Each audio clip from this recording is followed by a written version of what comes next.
Saya akan mencoba untuk menelpon Bu Maria. Dia manajer PLN UP3 Pasuruan. Mudah-mudahan langsung nyambung ini ya. Kayaknya beliau sudah bersiap ini sebenarnya di sini. Kita coba untuk menyapa beliaunya. Mudah-mudahan langsung nyambung. Ini manajer ya. Bisa kita koneksikan. Selamat pagi Bu Maria ya. Pagi, iya Pak Yogi. Sehat Bu? Apa kabar? Sehat, saya sehat. Pak Yogi gimana? Alhamdulillah kita sehat selalu lah Bu. Ini sambil caring ini kan enak Bu. Sambil minum kopi nih pagi-pagi Bu. Aduh, ini koneksinya. Halo Bu. Ya, halo bisa? Ya bisa. Bisa Bu, bisa mendengar. Gimana suara saya? Oh enak Bu, merdu sekali. Suara saya cukup jelas? Jelas, empuk Bu. Iya. Ya ini Bu Maria Bu Maria Gunawan ya, panggilannya Bu Mary ya, bener? Benar sekali. Ya, nama saya Maria Gunawan, cuman teman-teman sering manggil saya Mary, itu nickname-nya dari zaman sekolah. Ya, beliau ini adalah manajer PLN UP3 Pasuruan, begitu Bu ya? Siap, betul. Ya, iya Bu, ini kan masih ramai juga, baik di masyarakat kita, kemudian juga karena memang mereka tiba-tiba aja gitu loh, meskipun kita sebenarnya sudah beberapa juga tahu listrik tidak naik kan begitu. Cuman ketika melihat ada beberapa kenyataan, bahkan kemarin kan seorang public figure yang di Jakarta kayak Dr. Tompi misalnya, dia juga sampai nggak paham begitu dengan proses-proses yang dilakukan oleh PLN, baik itu cara penghitungan dan sebagainya. Cuman ini kita memang pengen memastikan juga ini kalau memang informasinya katanya tidak naik begitu Bu ya. Bisa dijelaskan Bu, apakah memang pertanyaannya gini, listrik gak mundak loh, gitu. Pertanyaan, bener enggak? Gitu. Benarkah listrik tidak naik? Gitu. Gimana Bu? Ya. Baik Pak Yogi, terima kasih sebelumnya untuk kesempatan ini. Pertama-tama saya atas nama PT PLN Persero bersimpati terhadap semua pelanggan yang mengalami lonjakan tagihan listrik, khususnya yang terjadi di bulan Juni ini ya Pak ya. Perlu kami jelaskan bahwa listrik atau harga tarif listrik per kWh-nya tidak naik. Jadi ini sudah sejak tahun 2017 ya, untuk tarif listrik yang non subsidi itu tidak mengalami kenaikan sama sekali, Mas Yogi. Bahkan yang tarif subsidi ya, ada yang masih menikmati subsidi itu sejak tahun 2013 itu tidak naik. Tidak pernah naik. Pertanyaannya kenapa tagihan saya naik gitu ya? Ini kami jelaskan bahwa di tagihan listrik ya itu ada dua komponen utama yang menjadi penentu besaran tagihan. Yang pertama itu adalah volume pemakaian listrik yang dari sisi pelanggan ya. Kemudian dikalikan dengan harga tarif listriknya itu sendiri. Nah, karena tadi seperti yang saya jelaskan di awal, tarif listrik tidak mengalami kenaikan. Nah, yang naik adalah volume pemakaiannya, Mas. Yang beberapa bulan ini. Nah, inilah yang menyebabkan otomatis ya tagihan listriknya menjadi naik gitu ya. Misalnya kita ibaratkan harga per kWh kita kan masih 1.467 selama sejak tahun 2017 ya, 1.467. Kalau kita pakai 100 kWh kan berarti tinggal dikali aja 100 kali 1.467 gitu. Tapi kalau kita makainya ternyata jadi 200, ya nanti berarti 200 kali 1.467. Nah, seperti itu sederhananya menghitung tagihan listrik, Mas. Dan saya perlu tegaskan juga tidak ada subsidi silang. Mungkin kemarin sedikit ada, mungkin kalau kita membaca komen-komen masyarakat gitu, oh ini karena PLN ini ya kita bayari kemarin yang gratis gitu, jadi kita sekarang ini itu nggak ada sama sekali. Jadi yang pertama tadi itu Mas, harga tarif listrik per kWh-nya tidak naik ya sejak tahun 2017. Kemudian tidak ada subsidi silang gitu. Itu Mas. Jadi memang tarif dasar tetap secara normal masih berlaku, tinggal volume pemakaian begitu Bu ya? Benar sekali. Jadi sangat bergantung kepada volume pemakaian. Ini kan bisa naik, bisa turun, tergantung pemakaian dari sisi pelanggan ya. Nah, kalau misalnya tiba-tiba ada pemakaian yang bukan tidak digunakan sih, dalam artian di bulan-bulan ini kenapa tiba-tiba ada masyarakat yang tiba-tiba tagihanku kok malah banyak itu. Kira-kira apa Bu yang rasionalisasinya lah untuk ya. Oke, itu pertanyaan bagus Mas, dan yang jadi pertanyaan mungkin gitu ya. Pertama begini, kami perlu menyampaikan juga kepada seluruh masyarakat sejak bulan Maret ya.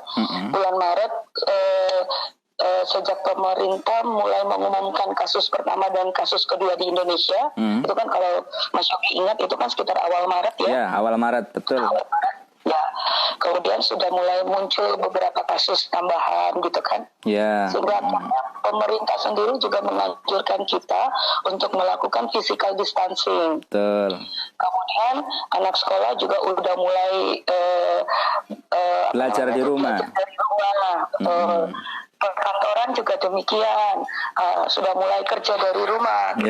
Sehingga aktivitas kita yang sebelumnya kita lakukan di luar rumah itu mau tidak mau kita bawa semuanya di rumah.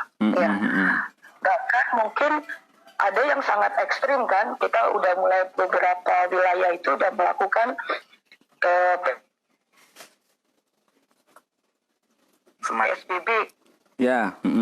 Kan? Jadi kita nggak batas, kita itu semua mungkin ada yang seharian itu hanya di rumah saja, tapi dia tidak nganggur kan, tetap bekerja, tetap belajar, ibu-ibu juga tetap melakukan aktivitas masak dan lain-lain, mungkin jadi belanja online gitu. Nah, inilah yang menyebabkan pemakaian listrik kita cenderung meningkat Mas sejak masa pandemi ini. Ya, mulai masa pandemi itu cenderung meningkat karena kita aktivitas kita lebih banyak di rumah. Ya. Nah, kemudian juga bulan Maret itu karena PLN sendiri juga sangat mendukung program pemerintah untuk memutus penyebaran virus COVID ini. Kami tidak menurunkan petugas PLN untuk melakukan pembacaan meter seperti biasanya. Ya, setiap bulan itu kan biasanya petugas baca meter kami akan membaca dari rumah ke rumah. Biasanya jalan kan Bu ya, keliling. Kelilingan dari rumah ke rumah. Nah, ini kan potensi resiko ya Mas ya. Karena, betul. Petugas kita ini kan kalau misalnya dia menjadi carrier atau OTG gitu kan, sangat berisiko dia akan datang dari satu rumah ke rumah lain gitu kan. Ataupun dia bisa tertular virus gitu kan. Kita karena virus ini kan tidak kelihatan fisiknya seperti apa. Akhirnya manajemen PLN memutuskan tidak boleh menurunkan petugas baca meter untuk mendukung program pemerintah kita memutus mata rantai penyebaran ini. Akhirnya selama bulan yang lalu memang tidak dibaca Bu ya meter yang punyanya pelanggan-pelanggan. Jadi kita kurang lebih Mas bulan Maret kita tidak baca, kemudian bulan April pun tidak baca karena masih masa pandemi tadi ya. Kita betul-betul saling menjaga ya. Apa PLN takut? Tidak, kami tidak takut. Ya, tetapi memang murni karena kita ingin mendukung program pemerintah tadi ya dan saling menjaga semua pihak ya, baik di sisi pelanggan maupun di sisi petugas. Kenapa saya bilang kami tidak takut? Karena petugas pelayanan teknik kami yang bertugas menangani gangguan itu masih tetap bekerja selama 24 jam. Dan kalau memang kami harus memperbaiki gangguan di zona merah dan itu untuk kebaikan dan listrik harus nyala dengan protokol COVID, kami tetap harus melakukan itu Mas. Jadi semata-mata alasan kenapa kami tidak menurunkan petugas baca meter untuk mendukung program pemerintah kita memutus mata rantai penyebaran virus itu. Nah, itu kenapa kemudian terus gimana dasarnya PLN melakukan tagihan listrik itu seperti apa gitu kan? Soalnya kan nggak pernah dibaca, nggak tahu gitu. Betul. Nah, ini ada mekanisme yang berlaku secara umum, Mas. Bahkan menjadi standar pencatatan secara internasional juga ya. Kita kan punya histori pemakaian pelanggan kita semuanya. Kami punya pelanggan kalau di Pasuruan ini 930.000. Nah, itu setiap pelanggan itu saya punya historinya. Oh ya. Rata-rata Bu ya. Ya, inilah yang kemudian kami jadi acukan. Misalnya di rumah Mas Yogi. Nah, yang sudah jadi rekening itu yang sudah dibaca. Betul. Kan berarti rekening bulan Maret itu adalah pemakaian Februari. Dia mundur sebulan. Berarti Maret, Februari, Januari. Nah, itu data itu dilihat sama PLN. Diambil rata-rata. Betul, kira-kira Mas Yogi ini per bulannya bayarannya 100.000 gitu misalnya ya Mas ya. Walaupun mungkin variasi Januari 120, Februari 90 gitu kan. Average-nya ternyata 100.000. Kemudian 100.000 inilah yang kami tagihkan di bulan Maret selama petugas tidak membaca tadi. Maret, April kami nagihkan 100.000. Mei pun masih 100.000, masih menjadi acuan yang rata-rata tadi. Tapi karena konsumsi listrik di rumah sudah naik ya, PLN akhirnya tapi kan nggak berani menambahkan ini berapa sih sebenarnya gitu. Nah, baru kemudian kami bisa membaca itu adalah di bulan Mei. Jadi di bulan ketiga itu kami juga kelihatannya ini sudah mulai ada beberapa lokasi yang kita bisa masuk gitu kan. Kemudian sudah mulai terkendali lah ya Mas situasinya. Akhirnya kita memutuskan bulan Mei ini petugas baca meter turun semuanya. Jadi 100% petugas kami turun. Membaca lagi seperti biasanya dari rumah ke rumah. Itu memang tetap juga petugas kami bekali dengan APD Mas. Penting soalnya Bu. Dan betul, dengan tetap protokol COVID itu bekal kami dan sama-sama tadi masih tetap mendukung upaya pemerintah tapi sudah lebih SOP-nya lebih ketat lagi. Jadi bulan Mei itu kami baca, begitu kami baca, ternyata ada beberapa pelanggan yang mengalami lonjakan. Karena tadi Mas, minta maaf sebelumnya kita tidak sempat menagihkan karena di rata-rata, begitu dibaca, segini sebenarnya yang menjadi tagihan listrik. Naik karena banyak aktivitas di rumah dan sebagainya, itu alasannya. Nah ini yang akhirnya numpuk ya Mas ya di bulan Juni ini gitu. Numpuk. Ya itu yang kurang lebih alasannya ya atau penjelasannya kenapa sih tagihan Juni itu tiba-tiba melonjak gitu Mas. Nah ini terima kasih Bu. Nah ini kan ada beberapa juga yang menanyakan loh, kita kan lagi kesusahan, masyarakat lagi susah, pekerjaan juga sulit. Kemudian upaya PLN mana? Katanya kan kita harus saling sharing. Kemarin kan 3 bulan sudah diberikan dispensasi katakanlah dengan pemberian PLN free kan Bu ya untuk tarif listriknya.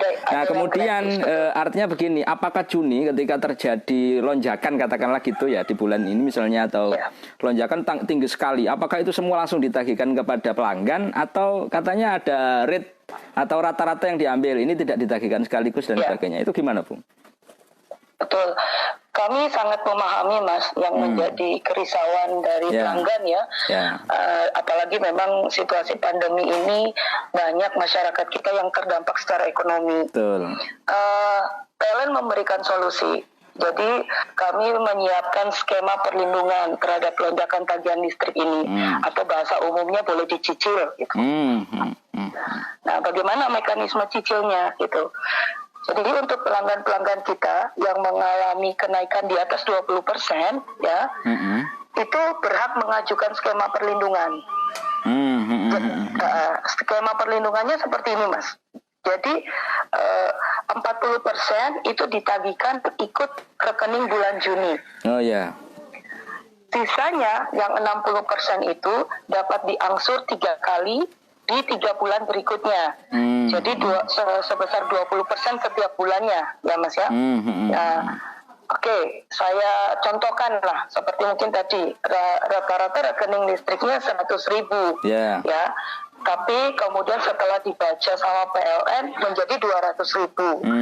Nah, berarti kan lonjakannya itu udah 100% terhadap yang rata-rata tadi, Mas. Ya, Nah, ya. ini pasti berhak mendapatkan tadi skema perlindungan, bisa dicicil lah, bahasa awamnya bisa dicicil. Ya, bisa dicicil. Nah, yang 100.000 tadi, yang kelebihannya itu dicicilnya adalah 40.000 ikut rekening bulan Juni.